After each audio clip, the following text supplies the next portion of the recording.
Hi guys, Jason Bodine coming at you from on location here in Springville, Alabama. Welcome back to my channel. First of all, I want to apologize to all of my longtime subscribers who have been with me through thick and thin for quite a while now for not having a long video like this one out for a while. I've had a lot of hectic things going on, but I've tried to fill in the gaps by posting some shorts on YouTube that I hope you've watched and enjoyed. And I will continue to do that along with these. Now, this weekend I finally have some time to sit down and record something, so I'm going to talk to you about some events that happened to me this past week that, with the sole exception of two events that I'm about to describe to you, have just as likely mundane explanations that may not be related to anything else as they do taken together of possibly being evidence of a paranormal haunting event.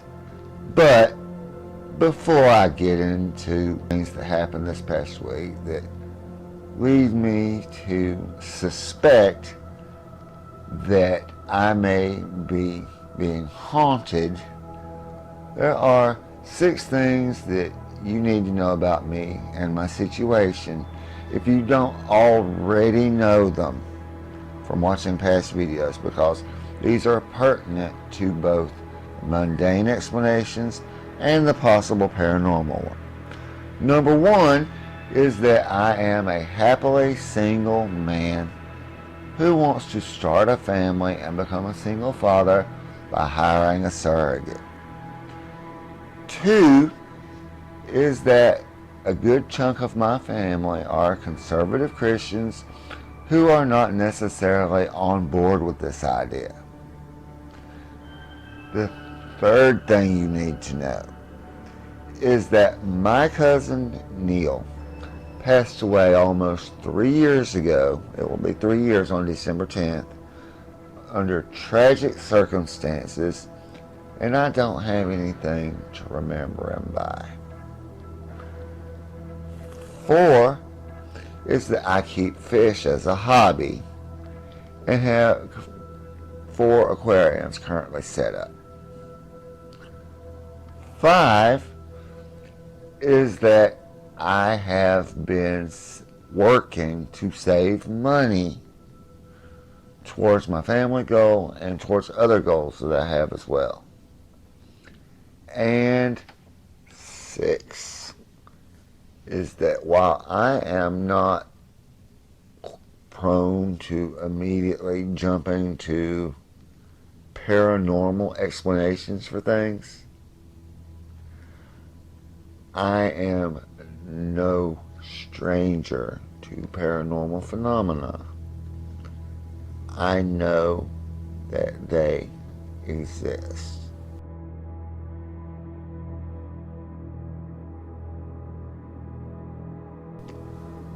Okay, with that out of the way, guys, here's my story of what happened this week that may or may not be paranormal.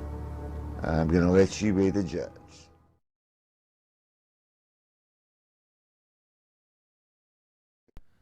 Last week's adventure into weirdness is divided into 3 parts that all have one thing in common. They all have common everyday explanations that have nothing to do with the paranormal, but they all had something happen that leaves the seed of a possibility that there was something more going on. Now, the first thing I'm about to describe to you started last week, Thursday, with a series of 3 dreams in a row. Thursday, Friday, and Saturday. And they all had common elements, that being that they involved my cousin Neil and I looking for something. They involved family members in some way, other family members besides Neil, and they involved somebody either disapproving of me or about something, or resisting something I was trying to do. Now, I don't remember Thursday's dream very well because it's kind of faded at this point, but I know that it had something to do with Neil and I collecting cans to recycle for money, and rich people looking down on us for making money that way. Well, the next two nights' dreams were a little bit more detailed as far as my memory goes. And anyway, so in the next dream, I was with Neil, and and I had this strange ability in this dream to be able to levitate myself and other people at will if I wanted to. And Neil and I were trying to show other members of our family something that they needed to be high up to be able to see. Well, we were all on the roof of a house, and it was high up, but not high up enough. So I decided I was going to levitate all of us to look, and so we could get a better view. Well, apparently this angered a giant hummingbird. Yes, you heard me right, ladies and gentlemen. There was a hummingbird there that was about the size of a woodpecker, so it was huge, and I guess it thought its territory was being invaded or something, because it got mad at me and it pecked me so hard its little beak broke. So somehow Neil and I managed to catch it and take it to a vet, and only to have the vet tell us he couldn't treat it because it was not a natural thing and it was illegal for him to treat it. Okay, so that was that dream. Next night's dream was a bit stranger. This one was divided into 3 parts, and this is the one that had the seed of possibility in it that it could be something else, and I'll get to that in a minute. Okay, in the first part of this dream, Neil and I were in a library looking for information on these 2 mythological beings that were supposed to be like twin sisters from mythology, called the Oniron, and I knew how to spell it, Oneiron. Remember that word. It's going to be important in a minute. And that was pretty much it. We were in the library. We were looking around.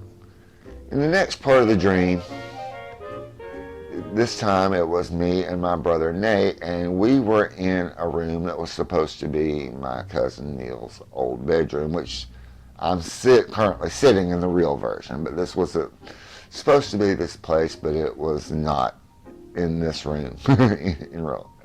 But anyhow, there were items in it that belonged to him, and a lot of them had to do with mine and his friendship while he was alive, and I was looking for something to get to remember about him, and I started noticing that things in that room that were relating to me and him suddenly started just disappearing out of the room. They were there, and then they weren't for me to find anymore.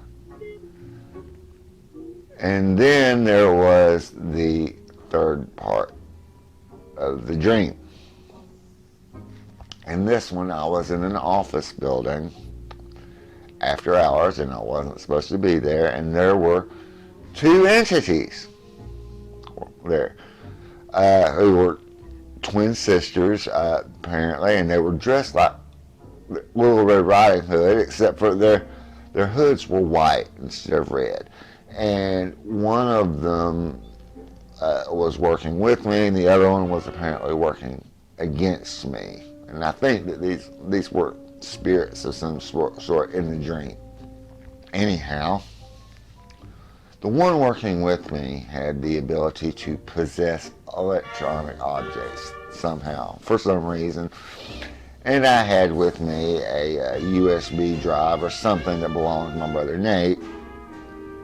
And I and this other entity went upstairs and turned on the computer. We were looking for some kind of information in the computer, and we were going to download the files and get out as soon as possible.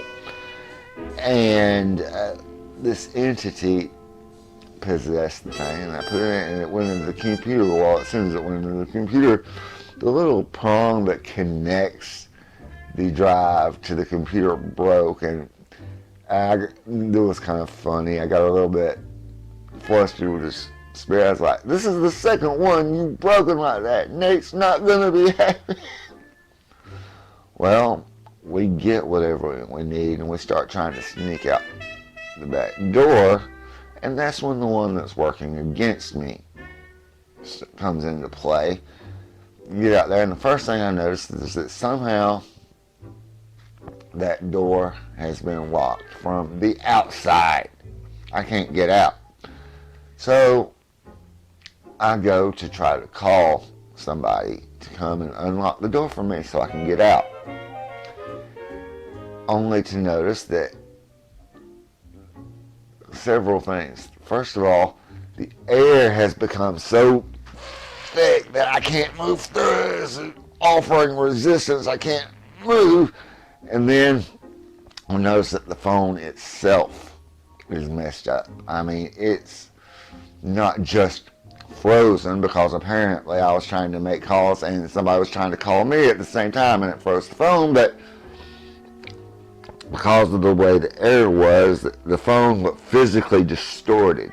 Anyway, just before I woke up from that, the entity working against me looks at both me and the other one and says, there will always be resistance to you. Okay, now, this has obvious, possible real-world meanings. This has some obvious real-world possible meanings. Being that my brain could be conflating the fact that it's almost the anniversary of Neil's death and the fact that I just don't have anything to remember him by, with my troubles getting my family to accept, what I want, how I want to start a family, and offering some support, which would explain why currently the only money I have access to is the money, as far as that goal goes, is the money I have saved up for it, which is about 1 to 2% of what I need total to do that. That's the possible real world explanation, but then there was something else. Remember that word, Oneiron, Oneiron. That one is the seed that it could be something else, because now I assumed that this was just some nonsense word that my brain made up to fill in the gaps for the story. But I looked it up, and it turns out it is a real word. It is ancient Greek, and it means of dreams or dreamlike. So that left the possibility that it could be something or someone trying to communicate with me.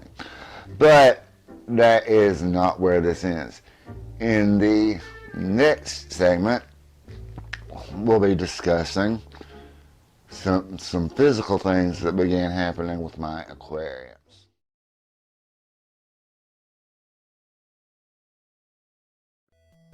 Now, the next thing that happened was a series of electrical issues with 3 out of my 4 aquariums that could be written off as just that, electrical issues, except for what happened at the very end of this set of events that makes me believe that there may be something else going on.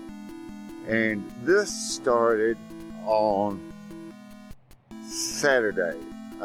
Last Saturday, this would be the same day that I woke up from that last dream. And what I had noticed was, I have 4 aquariums. 2 in the living room, 2 in my bedroom. And the 2 in the living room are a 60-gallon and a 29-gallon.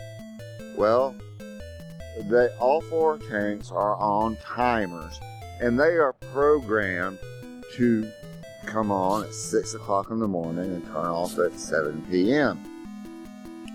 Well, 6 o'clock rolled around right after I woke up, and I noticed something. The light over the 60-gallon did come on, but it was only about half as bright as it's supposed to be. You know, this is an LED light. That shouldn't happen. And the other one, which is a fluorescent light, didn't come on at all. Well, what happened there was I just assumed that this was just electrical issues, because the problem with the 60-gallon corrected itself after about 20 minutes, and I assumed that at the same time there was something going on with the surge protector that the light for the other one was attached to, because it didn't come on, and I ended up having to take that out of that plug and put it into another one to get it turned back on. Well, okay, I did that, and for a while it was okay, and then later that afternoon it happened again, and I had to put it into another plug on the surge protector. And so here I am, just assuming I've got bad wiring, and I need a new surge protector on top of it. Okay, so the next day, which would be Sunday morning, the time changed at 2 a.m. and I changed the time on all of the timers for all 4 tanks, and they came on exactly as expected at the right time. The 10-gallon and the 29-gallon in the bedroom, and the 60-gallon and the 29-gallon in the living room. They all came on at what their timer said was 6 a.m. So no problem, except for actually that 29-gallon in the living room. Once again, it did not come on. So yes, I had to move it to yet another plug on that surge protector to make it come back on. Okay, fine. It's electrical problems. Until we get to Monday morning. And that is when 2 things happened within half an hour of each other that cannot be explained away as electrical issues. Okay, the lights came on at 6 a.m., including that one in the living room that had been problematic, exactly as it was supposed to. And then, at least the ones in the living room did. When I went into the bedroom, however, the light over the 10-gallon had not come on. And this was weird because it had come on at the right time the day before after I'd changed the clocks. Well, when I went and looked at the clock on that one, I noticed why it hadn't come on. Somehow, the time on that clock had been set back another hour, so that it read 5 a.m. instead of 6, like it was supposed to. And the only way to do that on that timer, because that doesn't have a remote control, is to physically press the buttons to program the timer. So that made me start thinking, okay, this is not an electrical issue. So, so 30 minutes later, I'm in the living room, the lights are on in there, everything's fine, and then Nate comes in there about 6:30 to make a snack. I go in there to talk to him, and while I'm talking to him, the light over that 29-gallon cuts off again.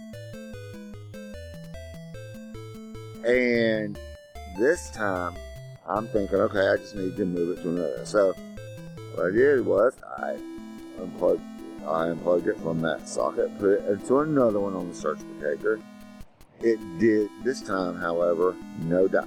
It did not come on. I tried it in several other of the things, several other sockets in it. It would not come on. Well, okay, and I thought that was a little weird considering that everything else plugged into that surge protector was working properly. So I'm thinking at this point, okay, maybe a power surge got the light itself. Well, just having had that happen with the other tank half an hour earlier, I decided to follow a hunch, and I went and tried to turn on the light manually with the little knob that's on the cord. I turned the little wheel until it clicked, and guess what? It came on! Which means not only isn't it an electrical issue, but just like with what happened with the 10-gallon tank half an hour earlier, this was something that you had to physically be touching it to make happen. So something manually turned that light off. So yes, by itself it could explain, be explained with electrical issues, but no, those last two things can't. Okay, and then there was one more set of events that we'll talk about next.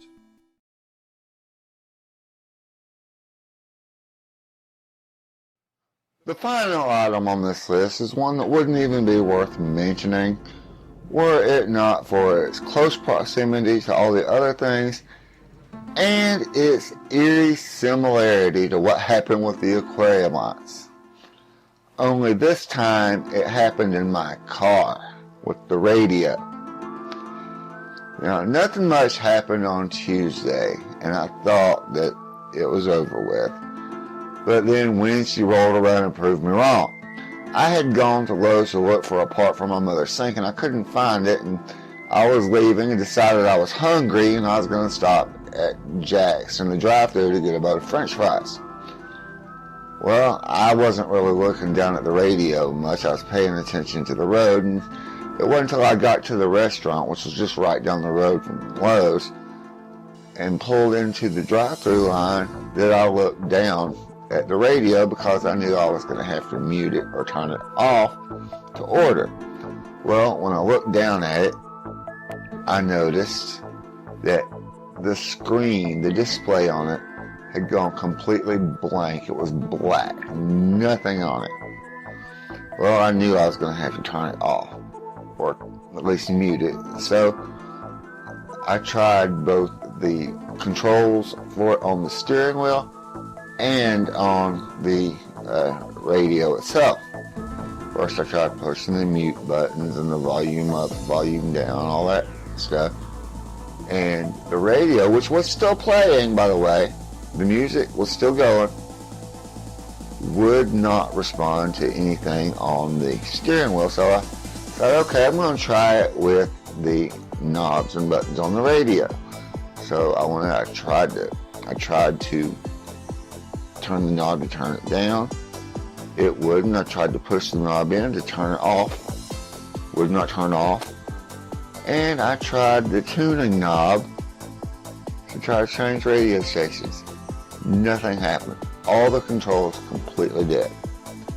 So I figured I'd better go ahead and pull off into the driveway, or not the driveway, the parking lot, into a parking space. and tested it again. I turned the car off, I turned it back on, same issue. Blank screen, none of the controls work. Turned it off again, turned it back on, same issue. Blank screen, none of the controls work. So I figured, okay, I'm gonna just go inside and order my French fries. So I turn the car off, I go back inside, I go inside, I order my fries, I come back out of the car, put my seatbelt on, turn the car back on, and guess what? All of a sudden, everything is working. The screen's back on. I can mute the radio, I can turn it on and off, and I can change the stations. No problem. It's as if nothing happened. It just corrected itself. No explanation for that. But like I said, this could, with all the other things, this could be just a normal electrical issue. But I find it a little bit strange with the timing of the other stuff. The similarity to what happened with the aquarium lights, only with that one, I couldn't get it to turn on. But with this, I couldn't get it to turn off. And just the chances that all of my electrical equipment would go haywire on me at the same time and in the same kind of way just seems a little bit too remote a possibility. It just seems a little too far-fetched. It's not impossible, but it seems unlikely. Okay, next we'll sum everything up and then sign off. Okay guys, I know this has been an unusually long video, so let me go ahead and sum everything up for you. Alright, we have a whole series of things here that have rational real-world explanations except for something that happened. We have a series of dreams that have perfectly logical explanations except for the inclusion of a word that's turned out to not only be a real word from a language I don't speak, so have no reason to know, and also happens to be, dreamlike, coming to me in a dream. And then we have a series of perfectly explainable electrical issues that could be explained as bad wiring, except for two aquariums within half an hour of each other having something happen to them that can only happen if they are being physically touched and manipulated by someone. And then we have this crap with the radio. With all the controls stopping working, even though the music's still playing, and then miraculously righting itself a few minutes later. Okay, now, I don't know if this is all just crazy coincidence or if it's something real, something paranormal and unseen that's trying to get my attention and communicate with me. And I'd really like to know what you guys think of all this, so please leave it down in the comments. Excuse me. And please don't forget to like this video and subscribe to the channel if you haven't already. I currently have 81 subscribers. If I get to a 3-digit number of subscribers, I will do another live stream. So please like and subscribe if you haven't already. Alright guys, that's it for this video. I will see you next time for another one. Until then guys, until next time, peace.